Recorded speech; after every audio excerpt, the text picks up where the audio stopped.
A saga dos X-Men número 25 é mais um exemplar que republica histórias que recentemente saíram na coleção Inferno, coleção X-Men Inferno, que eu tenho completinha aqui. E hoje, aqui no canal Fator X, vou pegar mais esse conteúdo e trazer para vocês. É logo depois da vinheta, então não perde não.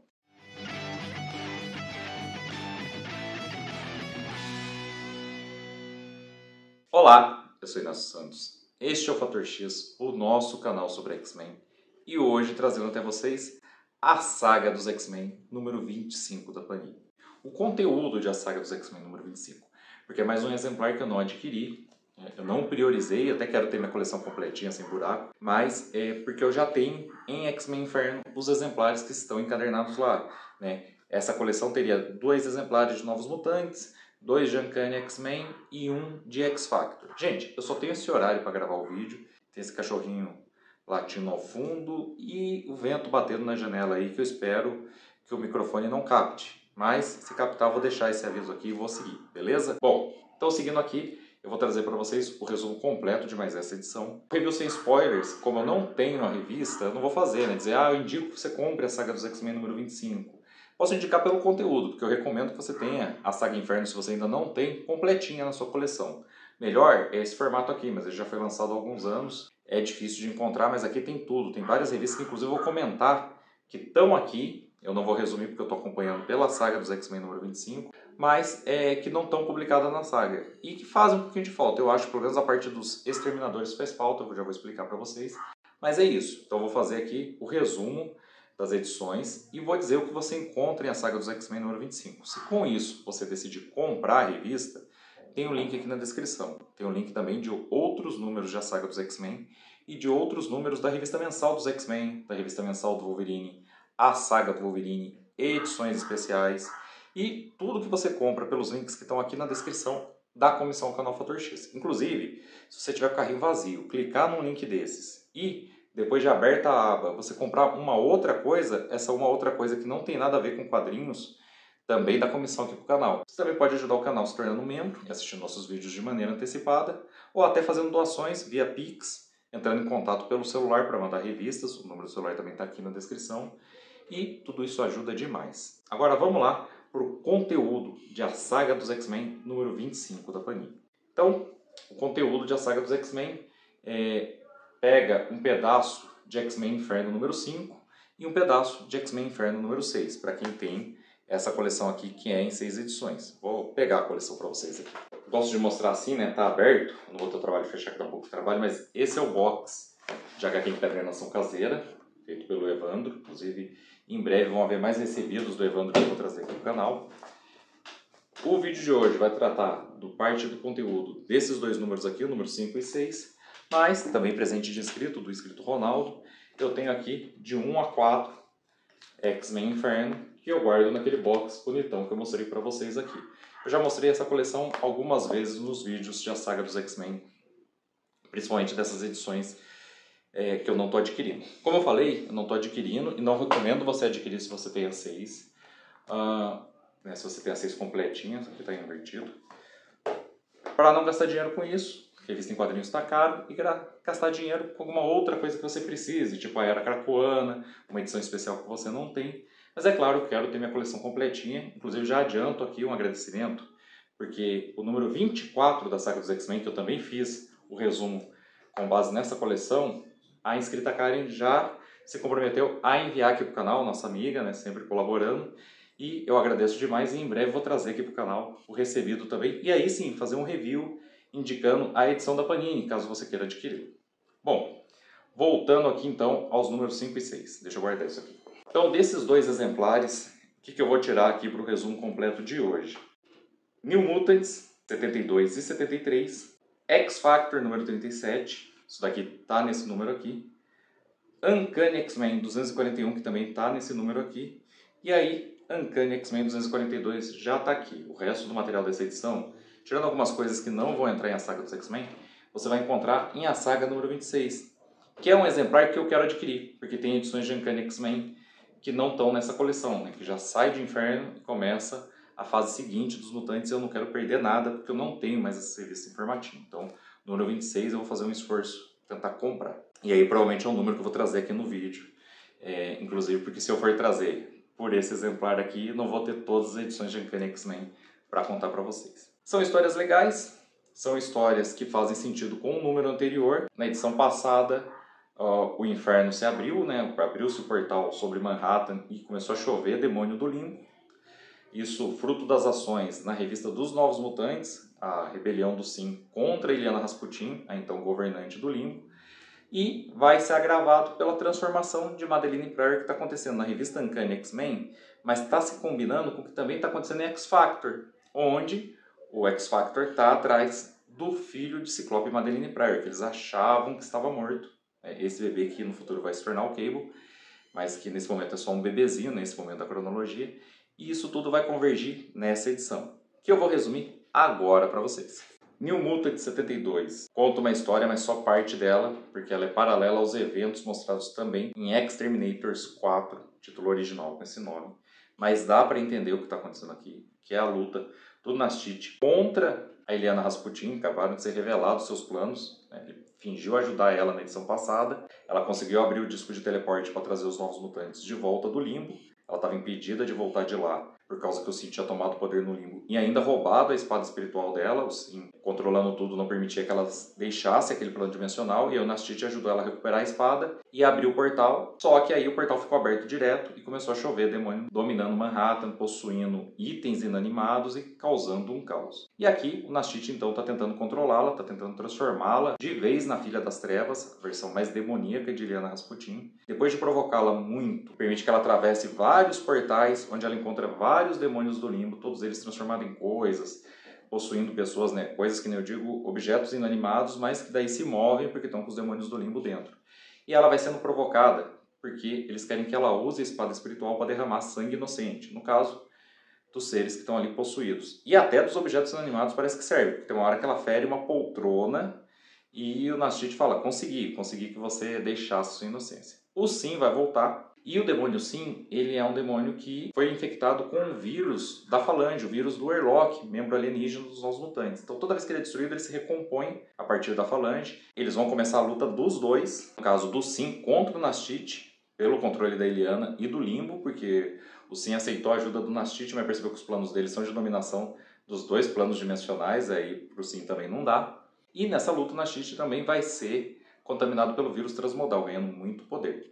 A parte que está em Exterminators é porque esse outro grupo de jovens mutantes tinha criado um supercomputador para o Nastite. E com esse supercomputador ele processava feitiços a uma velocidade incrível. E agora ele vai poder se fundir ao supercomputador, porque ele está contaminado pelo vírus da Falange, que é tecno-orgânico, né? Então ele é orgânico e é tecnológico, e ele absorve o computador inteiro. Outra coisa que vem de Exterminadores é que quando os novos mutantes surgem na Terra, do mesmo jeito que Illyana fez parte do ritual no Limbo para conseguir trazer os novos mutantes, o Nastite tinha providenciado que seus demônios na Terra tivessem reunido crianças, órfãos, inclusive alguns deles do orfanato do Senhor Sinistro, e essas crianças estão formando um pentagrama flutuando no céu, e os Exterminadores estão nesse momento tentando desfazer o pentagrama para fechar o portal, usando ali seus poderes mutantes, né? O gênio cria uma nave que sai voando e tal, e eles vão receber o reforço dos novos mutantes e vão conseguir tirar essas crianças e fechar o portal, mas muitos demônios do limbo já chegaram. Novos Mutantes 72 vai terminar com Illyana Rasputin voltando, transformada na Filha das Trevas, para combater o Sim e o Nastite. O Nastite vai deixar os dois lutarem ali, e as crianças, salvas ali do ritual, protegidas por Novos Mutantes e Exterminadores, guardados numa igreja, junto com alguns Novos Mutantes que estão feridos. Então, as duas equipes vão se misturar e vai ter jovens mutantes que vão ficar na igreja, protegendo as crianças, tanto membros dos Exterminadores quanto dos Novos Mutantes, e vão ter jovens mutantes que vão partir para campo, tentar continuar o confronto contra os demônios do limbo que ficaram presos do lado de cá. Uncanny X-Men 241 também vai continuar da onde parou Uncanny X-Men, que estava publicada na outra edição. Então o confronto do Senhor Sinistro com a Madelyne Pryor e a revelação de toda a sua origem. Ela é um clone da Jean Grey, ela não manifestava seus poderes, era mantida por ele, guardada no seu laboratório, e ela foi só manifestar seus poderes quando a Fênix se sacrificou na área azul da Lua, que o Senhor Sinistro não sabia naquele momento, mas vai saber depois.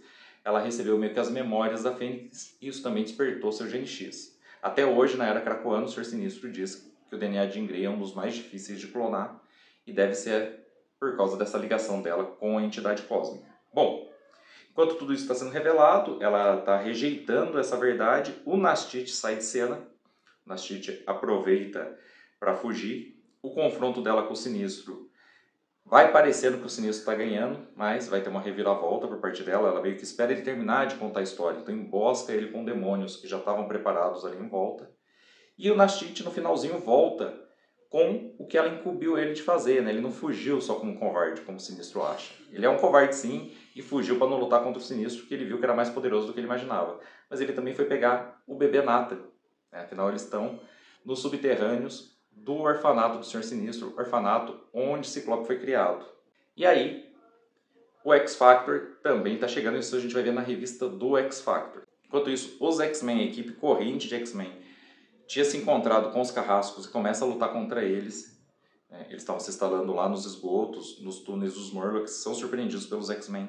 Só que os X-Men já estão sob o efeito da transformação causada pelos demônios do limbo a toda Manhattan. Então isso está afetando os X-Men, eles estão mais violentos. Estão tentando matar mesmo os carrascos, inclusive no final da edição eles dizem que conseguiram matar todos, menos Polaris e Dentes de Sabre. O Colossus não está sendo afetado, provavelmente por causa da sua forma metálica, por ele estar preso na sua forma metálica, né? Ele tem dificuldade de voltar para a forma humana desde seus ferimentos lá em Massacre de Mutantes. E essa forma metálica é meio que imune a feitiços. Então, ele consegue, ele vê a diferença dos amigos, ele até pensa em lutar ali pela alma deles, mas ele acha que é melhor ele encontrar Illyana Rasputin e ajudar a irmã a desfazer tudo que foi feito. Isso vai ajudar os amigos mais do que ele lutar ao lado deles e tentar conter cada um deles. Outra coisa que ele viu é que Maré Selvagem, membro dos Carrascos, que ele matou durante o Massacre de Mutantes, está vivo. Isso é porque o Senhor Sinistro fica reclonando os Carrascos que morrem, mas ele não sabe disso, então ele acha que não matou o cara, pelo menos isso à primeira vista, e ele vai partir de lá.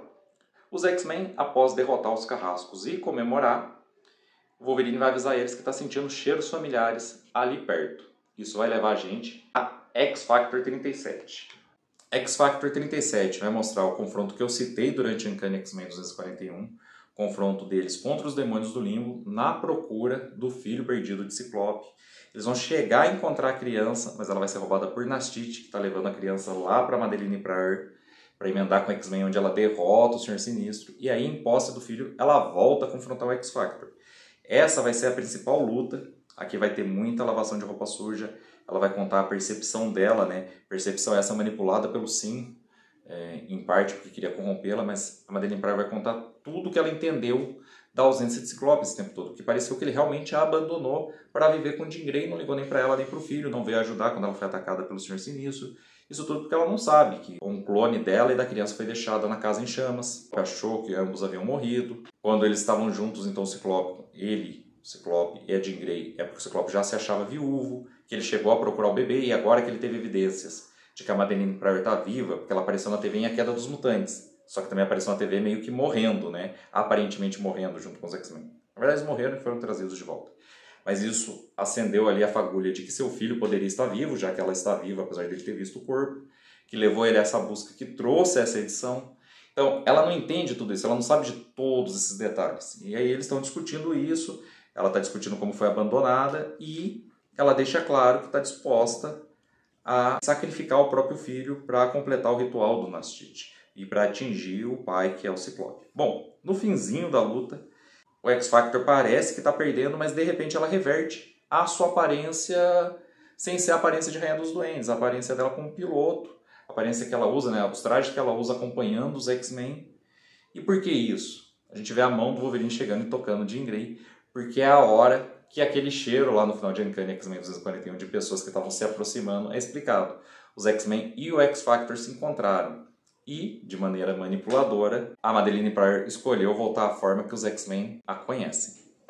De volta a Novos Mutantes. Em Novos Mutantes 73, a gente vai ver a luta em 3 flancos. Então, o Sim e a Magia se encontraram. A Magia adotou a forma de Filha do Inferno. Próximo estágio da forma, que é ela vestida numa armadura prateada, já com cauda e pés de casco. E o Sim tá ganhando dela. Só que é a hora também que o Colossus vai chegar para ajudar. Inclusive é um golpe duro, porque o Colossus não reconhece a irmã. Os Novos Mutantes continuam lutando contra o caos em Nova York e vão testemunhar a hora que o Clube do Inferno, com o Magneto entre seus membros, eles já sabiam que o Magneto era membro do Clube do Inferno, isso foi acertado entre os X-Men. Ele é o atual diretor da escola e eles esperam que ele cuide deles, mas eles também estão com medo agora, sem os X-Men como bússola moral, para que lado o Magneto vai. E eles vão ver o Nastite abordando todo o Clube do Inferno e tentando fazer um acordo, e o Magneto parando para ouvir, né? O Magneto está parando para ouvir, mas nessa edição não está o outro lado dessa conversa, para a gente saber que realmente o Magneto está planejando. Mas então essa é a primeira decepção dos Novos Mutantes, mas eles continuam confrontando os demônios do limbo. O Colossus interrompe, né, então a luta da Illyana com o Sim e começa ele a lutar contra o Sim durante um tempo. E parte dos Novos Mutantes e parte dos Exterminadores continua protegendo as crianças lá na igreja. E uma das pessoas que está protegendo as crianças é a Danielle Moonstar, que está tendo visões constantes de que todo mundo vai morrer. Isso é um dos poderes que ela recebeu das Valquírias de Asgard. E se o inferno não for interrompido, daqui a pouco não vai ter novo mutante vivo.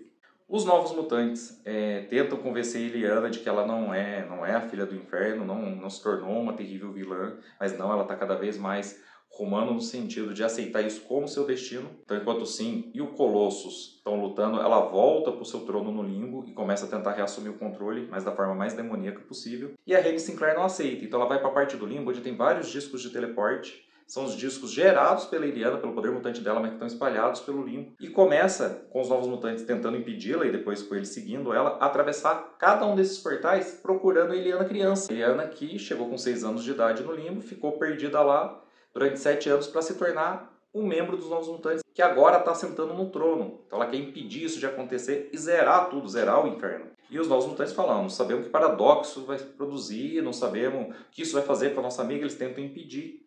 Mas acabam indo junto com ela e uma hora eles encontram sim a infante Illyana Rasputin e tiram ela do fluxo temporal. O problema é que quando a magia se vê frente a frente com a sua versão infantil, ao invés de abraçar o plano dos Novos Mutantes, ela surta. Ela diz que tudo isso é culpa da criança.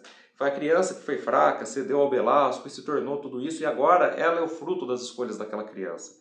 E chega a parecer que ela vai fazer algo contra a sua versão infante. Mas ao invés disso, ela solta a criança e os Novos Mutantes tentam pegar a criança de novo, mas acabam perdendo ela no meio da confusão e realizam um feitiço. Um feitiço poderosíssimo que reverte o portal e suga todos os demônios do limbo, que são fracos, assim, né, que podem ser atraídos, suga todos eles de volta para o limbo, encerrando a invasão. Só que nesse último momento a criança estava perdida e a magia cai inerte no chão, como se estivesse morta, né? E o Colossus viu tudo aquilo, fica desesperado e todo mundo vai ali amparar ela, vê que não tem sinal nenhum de vida, até que percebe que tem algo dentro da armadura. E quando eles vão olhar o que é a Illyana criança, que sobreviveu se escondendo dentro da armadura da Illyana adulta, melhor, adolescente, que não existe mais. Só o Nastite conseguiu ficar para trás para a conclusão da saga.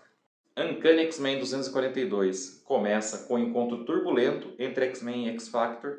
Os X-Men estão sob influência demoníaca, a mesma influência demoníaca que está pairando sobre toda a cidade. Ao mesmo tempo que isso, o X-Factor é desconfiado dos X-Men, que tomaram várias medidas que eles não aprovam, inclusive se associar a Magneto, em que pese que quando o Magneto ficou à frente da escola, o Ciclope também estava nos X-Men, ele já não concordou, mas ele sabe que foi uma decisão do Professor X. Tá estranhando também o jeito que os X-Men estão, né, porque eles estão com visual diferente, inclusive por causa dessa presença demoníaca. Já os X-Men também estão com a sua lavação de roupa suja, porque o X-Factor se apresentou como caçadores de mutantes. Eles já deixaram essa máscara que eles usavam para trás, mas os X-Men não tiveram tempo de ver isso. É uma época sem internet, sem celular, os X-Men estavam na Austrália, então eles não sabem da mudança de eixo do X-Factor, que antes usava essa aparência de caçadores de mutantes, mas na verdade para salvar mutantes. E no meio disso tudo a gente tem a Madeline Pryor, que estava lutando contra o X-Factor até agora e tentando sacrificar o próprio bebê, agora se fazendo de coitada, dizendo que o X-Factor está tentando arrancar o bebê dela, e os X-Men com os nervos à flor da pele, várias características de cada um deles aflorando por causa do inferno.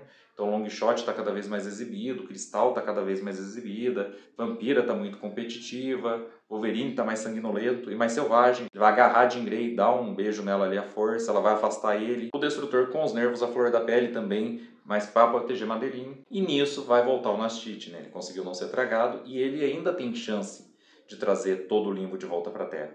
Mas para isso ele precisa fazer um ritual que envolve o sacrifício do bebê Nathan. Vai voltar, apelar ali pro ego dela, oferecer coisas, e eles vão partir juntos, e o Destrutor vai junto com eles, e o bebê também. Então ali ela vai começar seu ritual no alto do Empire State Building. Isso vai fazer com que os X-Men caiam na real, pelo menos uma parte deles, e se junte ao X-Factor, né, consiga ali lutar contra a influência demoníaca e se junte ao X-Factor para ir deter a Madeline Pryor e o próprio Nastite. Mas mesmo unidos ali ao X-Factor, eles ainda estão com aquelas características sobressaltadas, né? Então o Longshot está querendo aparecer, a Cristal está disputando ali também, vai aparecer mais que o Longshot, aparecer mais que a Vampira, mas pelo menos se juntaram todos. Só o Destrutor continua do lado da Madeline Pryor. E a edição termina com os X-Men e X-Factor reunidos, indo para o confronto final, e a Madeline Pryor subjugando a Jean Grey, né, ali nos momentos finais, e tendo ela como um troféu e prestes ao embate entre as duas equipes e a aparentemente grande vilã dessa história. E com essa cena épica, a gente termina Uncanny X-Men 242 e o conteúdo de A Saga dos X-Men número 25 da Panini. Espero que vocês tenham gostado. Se vocês gostaram, aproveitem para curtir o vídeo, se inscrever se ainda não são inscritos e ativar o sininho para receber as notificações. Com as notificações ativas, voltem para os nossos próximos vídeos. Eu espero vocês de volta para todos eles. Então até lá e um grande abraço!